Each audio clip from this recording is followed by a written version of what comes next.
Hi hello good morning everyone. Actually Vinayaka Chavithi and Navaratri sales కోసం నేను కొన్ని Kanjeevaram saris daily post update చేస్తున్నా కదా, సో అవి ఎలా ఉంటాయని కొన్ని తెప్పించానండి. లిమిటెడ్ స్టాక్ అంటే కొన్ని తెప్పించాను. యాక్చువల్లీ చూడండి ఎంత బాగున్నాయి అంటే చూస్తే కదా మనకి క్వాలిటీ అండ్ క్వాంటిటీ అనేది తెలుస్తుంది. సో నేను ఫస్ట్ ట్రస్ట్ చేసిన తర్వాతనే పేజ్లో సేలింగ్ పెడతారు కదా, సో అన్ని మోడల్స్లో ఒకటి తెప్పించాను. క్వాలిటీ అయితే సూపర్ అబ్బా, చాలా బాగుంది, పెట్టచ్చు. కాస్ట్ పరంగా క్వాలిటీ ఉంది. అండ్ ఇది చూసారు కదా, అది బ్యూటిఫుల్ పేస్టల్ కలర్స్లో అండ్ కాంట్రాస్ట్ వచ్చింది మనకి బ్లూకి, సో డార్క్ కలర్కి లైట్ కలర్, ఎంత బాగుంది కదా.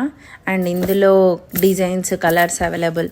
అండ్ ఇది వచ్చేసి ఫ్లోరల్గా, ఇప్పుడు పర్పుల్ అంటే ఇక అందరికీ ఫేమసే, సో లైక్ దట్ దాంట్లోనే ఇంకా చాలా అవైలబుల్.